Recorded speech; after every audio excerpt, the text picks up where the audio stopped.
I really appreciate the opportunity to speak with you all today. Our sole mission is to work with business owners and entrepreneurs throughout the United States, and we've been doing that since 1997. Why is that important?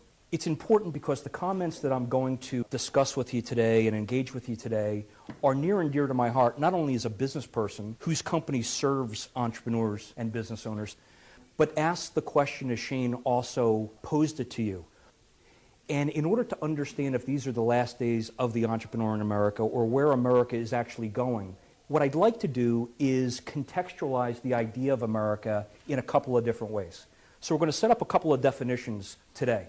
The first thing I want to talk about is, as you were doing the Pledge of Allegiance to the flag, it occurred to me that in the last line of the Pledge of Allegiance, it says, "and liberty and justice for all." It's a very particular word, liberty. Why is the word liberty used versus the word freedom? And what are the differences? I don't know if you've thought about that, but let's start there. Freedom is the ability to do what you want, when you want, how you want, and to have the choices to do that. But what's liberty? Liberty is the ability to do those things without somebody over your shoulder telling you how to do those things, why to do those things, when to do those things. And that's where I want to start. Without America, there is not entrepreneurship as we know it in the world. Look at the Western socialist democracies. Look at what's new and different coming out of those particular areas of the world and those economies. If you notice, they lag behind. They might take what we first contribute and may make it better, they may refine it, make it more economical. But where are the ideas and concepts coming from, and why are they coming from America?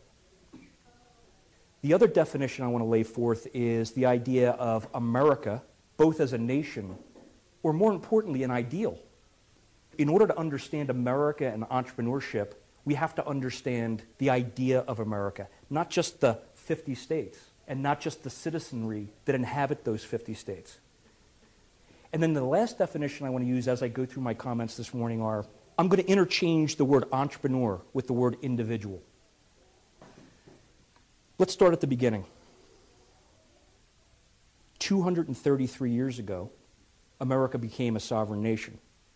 On July 4th, 1776, Thomas Jefferson presented the Declaration of Independence. Now, we all understand the Declaration of Independence from an historical perspective. But what about the Declaration of Independence as a declaration of something bigger and broader? Let me put those days in context for just a minute. Do you know that during the American Revolution, less than 10% of the citizenry wanted to secede from the British Crown? Less than 10%. 90% were loyalists to King George.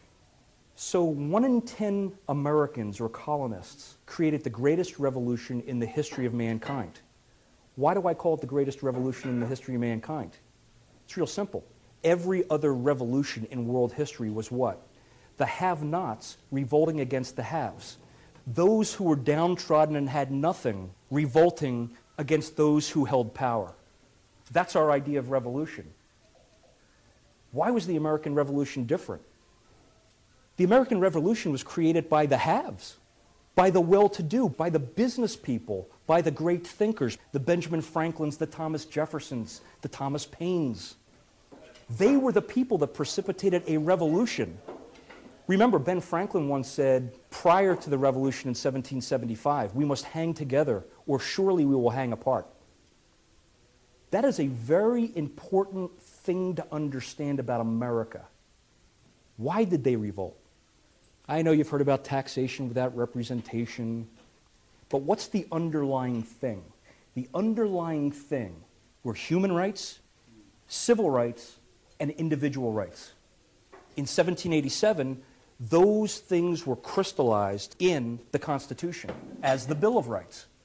But in 1776, listen to these words for just a moment, what Jefferson said, and listen to the broader idea and ideal of America as opposed to the nation of America.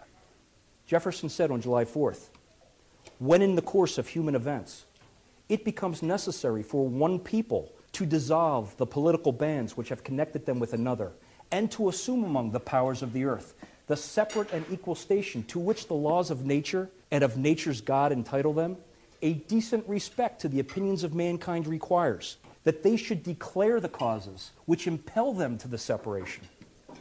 We hold these truths to be self-evident, that all men are created equal, that they are endowed with certain unalienable rights by their Creator, that among these are life, liberty, and the pursuit of happiness. That's an idea. That's a big idea that never existed in the history of the human race. So, to understand America, we need to understand the importance of the individual in America. Why did the Puritans come? Why did the Pilgrims come? Why did the immigrants from Europe come? They came to express their individualism through a culture, a nation, and an idea that never existed prior. So that the groundwork for the nation was built there based on the individual. The country went along just fine until the Civil War. We happened to elect a president from the Great Plains, the state of Illinois, Abraham Lincoln, our 16th president. And what did Abraham Lincoln do? He took the words of Thomas Jefferson and he reformulated them and rebuilt what I'll call the modern idea of America. And when did he do that? He probably did that at Gettysburg on November 19th, 1863. 272 words that changed America and has made the modern America that we all live in today. And here's his challenge for us. It is for us, the living rather, to be dedicated here to the unfinished work which they who fought here have thus far so nobly advanced. It is rather for us to be here dedicated to the great task remaining before us, that from these honored dead we take increased devotion to that cause, for which they gave the last full measure of devotion. That we here highly resolve that these dead shall not have died in vain, that this nation under God shall have a new birth of freedom, and that government of the people, by the people, for the people, shall not perish from the earth. It was about all men being created equal. Not that all men are equal. America has never promised that we're all equal. America has promised equal opportunity. But equal opportunity for whom? Equal opportunity for the individual. Is there anybody in this room who thinks for a minute that the world isn't changing rapidly? You know, my daughter one time, she was a little girl at the time, and we were watching an old Superman cartoon from the 30s. You know, there's little DVDs you get at the drugstore. And she said, "Dad, I understand Clark Kent's Superman, but what's a phone booth? How about a 33 and a third LP? I remember the day my son said to me, What's a turntable? So would we agree the world's changing? But who's changing the world? Individuals are changing the world. Entrepreneurs are changing the world. What is an entrepreneur? It's an individual and an idea and a market to serve. But what if there were no market? Without a market, there's no reason for ideas. Without incentivizing the market, there's no reasons to take those ideas and take a chance and bring them to market. Without individuals who are willing to put their life, liberty, and pursuit of happiness on the line every single day, the individual and the entrepreneur is no longer. The point is that a greater standard of living, a greater breadth of freedom is provided to us because of the very market that we all serve as entrepreneurs and leaders. You know, we talked about the world's changing. Technology is growing faster. It supersedes borders. It supersedes cultural limitations that existed only a decade ago. We have cell phones, washers and dryers, dishwashers, satellite television, all of the modern conveniences of the 21st century. How many of you feel like you have more time? More time. These are designed to give us more leisure time. We are being indoctrinated and enculturated with a busyness that keeps us from individual thought, individual expression, and bringing our ideas to market where they can profit. 10% of the colonists created the greatest revolution in the history of mankind, precipitating the greatest nation in the history of all time, precipitating the highest standard of living of any nation in the history of the world. The end result is you bring products and services and ideas to market to make life better. And in that better life, there's a better future. And there's the building blocks of progress. If we lose that, we lose not our nation, we lose the idea of our nation, the reason our nation exists. When you take the incentive away from individual thought, individual beliefs, and individuals precipitating wealth, what have you got? You've got the haves and the have-nots.